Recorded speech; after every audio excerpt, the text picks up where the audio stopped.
we'd like to find some ways to calculate limits that don't involve drawing a graph or plugging in lots of numbers.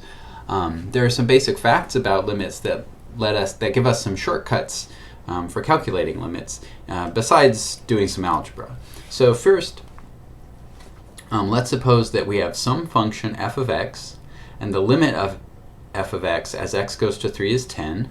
And let's suppose that there's another function g of x, so that the limit of g of x as x goes to 3 is 7.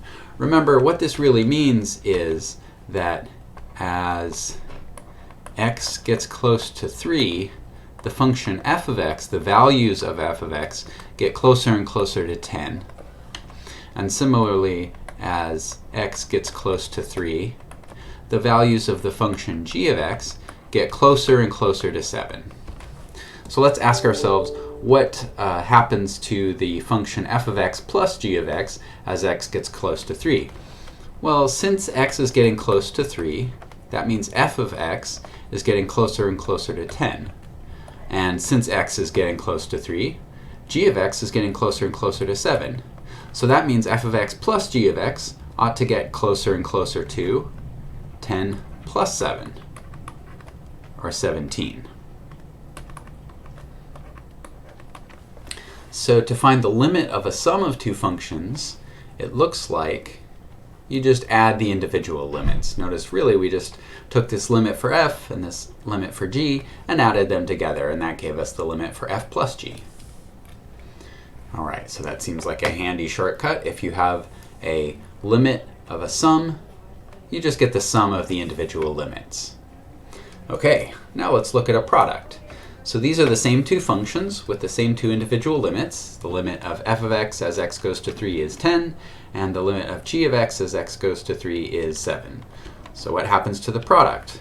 Well, again, since x is getting closer and closer to 3, we know that f of x is getting close to 10, and g of x is getting closer and closer to 7.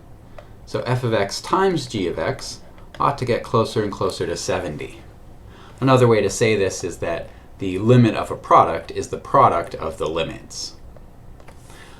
You can go through other examples involving other operations to see that similar things happen for all of the other arithmetic operations as well. So if you suppose that the limit of f of x is some number, let's call it L, and the limit of g of x is m, then the first one that we saw was the limit of f of x plus g of x is the limit of f, which is L, plus the limit of g, which is m. The limit of a product is the product of the two limits. And you can check that the limit of a quotient is the quotient of the two limits if the denominator isn't 0. Dividing by 0 would be a problem. Also, the limit of a function to a power is just the limit to the power. And the limit of a function with a root is just the limit, but with the same root. Also, this sum formula for limits also works for differences. So the upshot of all of this is that limits with algebraic operations all work pretty much how you would expect, which is kind of a relief.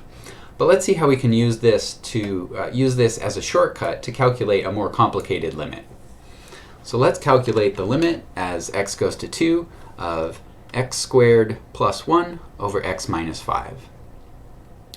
Well, according to our limit law for division, this should be the limit of the numerator, so the limit as x goes to 2 of x squared plus 1, divided by the limit of the denominator, so the limit as x goes to 2 of x minus 5. Our limit laws, we only know that they're true if these individual limits are numbers, but we'll see that they are. Okay, in the numerator, notice that according to the order of operations, the next operation that the limit sees is this sum right here, and the limit of a sum is the sum of the limits. So in the numerator, we get the limit as x goes to 2 of the first piece, which is x squared, plus the limit as x goes to 2 of the second piece, which is 1. Now in the denominator, again, we have a difference right here. And the limit of a difference is the difference of the limits. So this is the limit as x goes to 2 of x minus the limit as x goes to 2 of 5.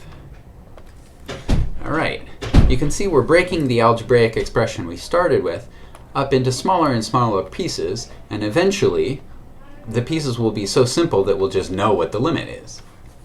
All right, so now let's look at this limit in the upper left. Limit as x goes to 2 of x squared. Well, the next operation is the squaring, and one of our limit laws says the limit of a square is the square of the limit. So we get the limit as x goes to 2 of x all squared plus, and now this part in the upper right, the limit as x goes to 2 of 1. Well, this, the limit as x goes to 2 of 1, 1 isn't a function of x, it's just the number 1. The number 1 doesn't really care what happens to x. The number 1 is always just 1. So this limit is 1. No matter what x goes to, 1 is 1. So we just get 1 for that upper right-hand piece. Now down in the denominator, let's look at the limit as x goes to 2 of x. So remember, what this limit is calculating is what happens to the function x as x goes to 2. Well, as x goes to 2, x goes to 2. That one's sort of silly when you see it written this way, but it worked. We got a result. Okay, so that lower left-hand limit is 2 minus, and now let's do the lower right-hand limit. The limit as x goes to 2 of 5. Well, again, 5 is a constant. It doesn't care what x is. 5 is just 5. So in the lower right, we have 5. You can see most of the limits we were able to calculate. There's only one left, but we know how to do that one now. Inside this squaring, the limit as x goes to 2 of x, that's 2. We saw that a second ago. Squared plus 1 over, and then in the denominator, 2 minus 5 is negative 3. So let's see, in the numerator we have 4 plus 1 is 5 over minus 3. That's minus 5/3.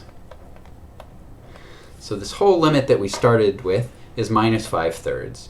And we calculated it just by using limit laws without having to draw any graphs or plug in a bunch of numbers and guess the value of the limit.